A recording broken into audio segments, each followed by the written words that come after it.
Salut à tous et bienvenue. Dans ce tutoriel, nous allons vous expliquer comment vous pouvez traduire un thème WordPress ou simplement un plugin WordPress. Ce problème survient généralement lorsque vous finissez la configuration de votre site web et que vous vous rendez compte que soit le thème que vous utilisez a des fonctionnalités qui sont en anglais ou le plugin que vous utilisez a des fonctionnalités également qui sont en anglais. Alors, cela ne se présente généralement pas professionnel de laisser des informations sur votre site web en anglais. Alors donc, dans ce tutoriel, nous allons vous expliquer comment vous pouvez traduire un plugin ou simplement un thème qui présente des fonctionnalités dans d'autres langues. Alors donc, tout d'abord pour le faire, nous allons venir sur Google et vous allez chercher Google dans la barre de recherche Google Poedi WordPress. Donc, après la recherche, vous allez retrouver juste là, le premier lien, poedi.net. Alors, donc, vous allez cliquer sur poedi.net. Alors, donc, vous devez télécharger cette application. Donc, après le téléchargement de l'application, vous devez l'installer sur votre ordinateur. Alors, donc, nous l'avons déjà installé. Donc, nous allons passer directement vous montrer comment ça fonctionne. Alors, donc, nous allons revenir sur notre ordinateur et nous avons l'application téléchargée et installée à ce niveau. Donc nous allons cliquer sur l'application. Donc une fois vous êtes là, l'application a une version pro. Alors donc avec la version pro, vous avez la possibilité d'effectuer les traductions automatiques. Alors donc ici, vous avez ici modifié une fichier, une traduction, ouvrir un fichier. Donc vous allez cliquer sur le premier. Donc, une fois que vous installez, que vous lancez l'application, ceci est l'interface que vous allez voir. Alors, donc, une fois que vous avez cliqué, vous devez sélectionner un fichier PO. Donc, le fichier PO se trouve sur votre site web. Alors, donc, vous allez utiliser FileZilla. Alors, donc, pour utiliser FileZilla, vous allez venir toujours sur Google et chercher FileZilla. Alors donc, vous avez le premier lien FileZilla. Alors donc, de là, vous allez descendre et vous avez ici, dans le FileZilla client. Alors donc, vous allez télécharger celui-là. Alors donc, une fois que vous l'avez téléchargé, vous devez l'installer sur votre ordinateur. Et nous l'avons déjà, donc nous allons maintenant venir sur FileZilla. Donc, vous lancez FileZilla, vous aurez l'interface à ce niveau. Alors donc, ici, vous avez le hôte, l'identifiant, le mot de passe. Alors donc ici le port qui est généralement 21. Alors donc ce qu'il faut comprendre est que lors de la création de votre compte, si pendant de la création de votre site web, vous avez reçu un message dans votre boîte mail. Ce message contient votre hôte qui est marqué IP et vous avez votre identifiant ainsi que votre mot de passe également. Alors donc, vous devez consulter ce message et récupérer ces informations. Alors donc, une fois que vous avez rentré ces informations, vous allez cliquer sur connexion et vous allez avoir l'interface qui se trouve à ce niveau. Alors donc, à ce niveau, vous avez deux types d'interfaces. Le premier, juste à votre gauche, présente des informations se trouvant sur votre bureau, sur votre ordinateur. Et ici, juste à votre droite, présente des informations se trouvant sur votre serveur, sur votre site web. Alors donc, ici, vous pouvez transférer des éléments vers votre serveur ou ici, télécharger des éléments de votre site web sur votre ordinateur directement. Alors donc, une fois que vous arrivez là, vous allez venir dans Public HTML. Alors donc, vous allez cliquer sur Public HTML et vous allez juste descendre cliquez sur WP-content. Alors donc, il s'agit de vos contenus. Alors donc, faites très attention lorsque vous utilisez FileZilla parce que si jamais vous supprimez quelque chose ici, voilà, cela risque d'endommager votre site web. Alors donc, vous allez juste descendre, vous avez Language. Alors donc, vous allez descendre et vous avez Plugin, Thème. Alors donc, si il s'agit d'un plugin que vous voulez modifier la langue, vous allez cliquer sur plugin. Alors donc ici, ce que nous voulons modifier, il s'agit d'un thème que nous voulons modifier la langue. Donc, nous allons cliquer sur thème. Alors donc, une fois vous arrivez là, vous avez les différents thèmes installés sur votre site web. Alors donc, ici, nous avons deux thèmes. Nous avons Edify et 20.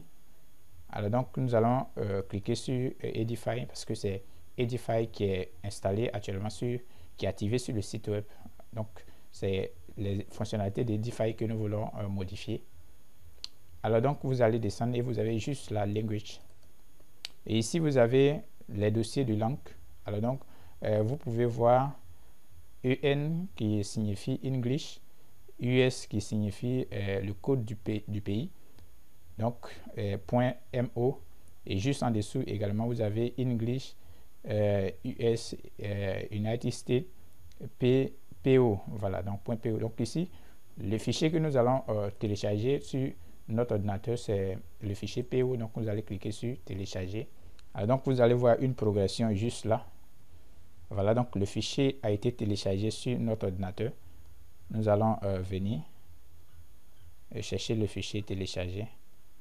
Voilà, donc nous avons le fichier à ce niveau.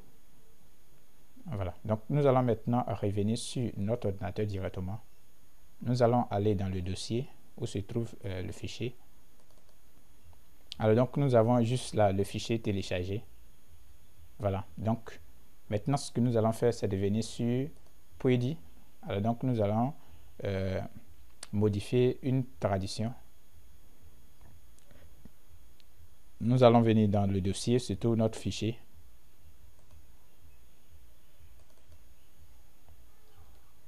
Alors donc nous avons le fichier téléchargé à ce niveau. Ouvrir. Alors donc à ce niveau, nous allons décocher cette information qui nous demande de mettre à jour. Alors donc à ce niveau, vous avez tous les éléments qui se trouvent sur votre site web qui sont en anglais. Voilà, donc nous avons là tout ce que vous pouvez trouver en anglais sur votre site web. Alors donc, comme nous vous l'avons dit, vous pouvez faire une traduction automatique. Donc la traduction automatique, c'est en version premium. Nous utilisons la version gratuite. Alors donc, ici, vous allez chercher les éléments que vous voulez traduire. Alors donc, par exemple, nous allons utiliser un élément que nous pouvons retrouver facilement sur notre site web. Alors, vous allez cliquer sur l'élément que vous voulez traduire. Ici, c'est marqué by. Alors donc, vous avez test source qui se trouve à ce niveau, que vous ne pouvez pas modifier. Alors, vous avez le texte que vous devez traduire. Alors, donc, vous allez traduire. Donc, by, qui veut dire acheter. Donc, nous allons mettre acheter. Alors, donc, c'est fait. Vous allez laisser. Nous allons venir sur location qui veut dire localisation. Donc, nous allons ici join it, nous rejoindre. About us, à propos de nous. Nous allons écrire à propos de nous. Donc, au fur et à mesure que vous traduisez, vous allez revoir les différents, vous allez pouvoir voir les différentes traductions que vous avez faites alors, donc, à ce niveau-là. Alors, donc, vous effectuez la configuration ainsi pour traduire tous les éléments dont vous voulez traduire. Alors, donc, après la traduction, vous devez enregistrer votre fichier. Alors, donc, nous allons cliquer sur, donc, nous allons agrandir ça pour bien vous montrer. Donc, nous allons réduire un peu légèrement. Voilà. Donc, après la traduction, vous allez enregistrer votre fichier. Une fois que vous avez fini de traduire les différents éléments, alors donc, nous allons cliquer sur fichier. Nous allons venir sur enregistrer sous. Alors donc, nous allons choisir un dossier dans lequel nous voulons enregistrer. Alors donc, vous devez renommer. Ici, vous avez, comme nous avons montré tout à l'heure, la langue ainsi que le pays. Alors donc, ici, c'est en français que nous voulons utiliser. Donc, vous allez utiliser français. Alors donc, F en minuscule, R qui veut dire français. Et ici, France, donc France, grand F, grand R. Voilà, et nous allons l'enregistrer. Donc, après l'enregistrement, ici, vous avez juste là la traduction qui présente des anomalies. Donc, si vous cliquez, on nous dit que la traduction devrait se terminer par 2 points, voilà, donc ce qui n'est pas le cas. Alors donc nous allons utiliser 2 points, voilà. Ici nous cliquons également, on nous dit qu'il manque une espace à la fin de la tradition. Alors donc vous allez ajouter espace à la fin de la tradition, et maintenant vous allez venir et cliquer sur enregistrer. Alors donc une fois vous avez enregistré maintenant le fichier, vous devez créer un deuxième fichier. Alors donc vous allez venir toujours sur fichier et vous allez cliquer sur compiler le MO, voilà. Alors donc très important cette partie parce que vous effectuez la traduction, mais ici c'est le fichier MO que l'ordinateur va lire, donc vous devez compiler en fichier MO. Alors donc nous allons toujours rester dans notre dossier et enregistrer. Alors donc on nous dit que le dossier existe déjà, non. Donc nous allons enregistrer ailleurs.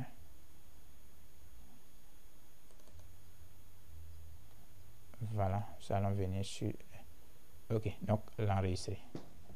Donc maintenant nous allons revenir sur nos fichiers.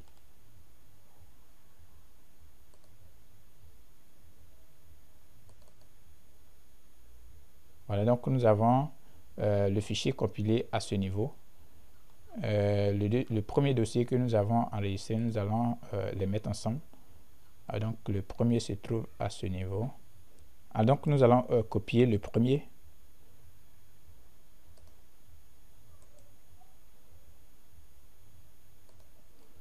Et nous allons revenir sur le deuxième à ce niveau. Alors donc nous allons les mettre ensemble. Alors donc nous avons les deux dossiers ensemble. Nous allons maintenant revenir sur FileZilla et nous allons aller dans le dossier pour pouvoir chercher notre fichier.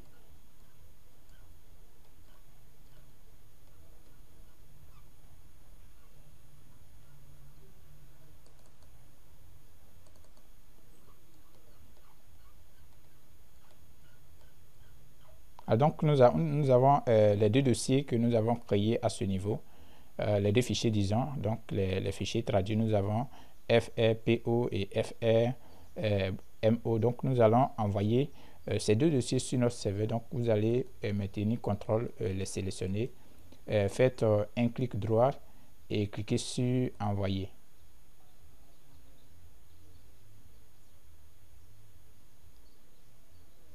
Donc une fois c'est fait, vous avez les fichiers sur votre site web à ce niveau. Maintenant vous allez revenir sur votre site web. Donc revenez sur notre tableau de bord et vous allez venir dans réglage général. Donc vous devez changer la langue du site web. D'abord nous allons changer la langue, nous allons mettre la langue en anglais d'abord, puisque nous avons déjà changé la langue, nous l'avons déjà mis en français. Et revenir, changer encore une dernière fois la langue. Donc nous allons sélectionner français et changer la langue. Donc après cela, la traduction est complète. Vous pouvez continuer à travailler. Donc ici nous avons plusieurs éléments sur notre site web, donc nous ne pouvons pas chercher ces éléments que nous venons de traduire, mais une chose est sûre est que la traduction est faite. Donc si vous n'êtes pas encore abonné à notre chaîne, nous vous invitons à cliquer sur le bouton s'abonner, activer la cloche de notification pour recevoir nos futures vidéos. Si toutefois cette vidéo vous a plu, n'hésitez pas à mettre un like, à partager au maximum, cela nous fera énormément plaisir. Si vous avez des préoccupations, n'hésitez pas à les mettre dans la section commentaires. Nous ferons généralement des vidéos quotidiennement. Voilà. Donc merci, à bientôt pour un nouveau tutoriel.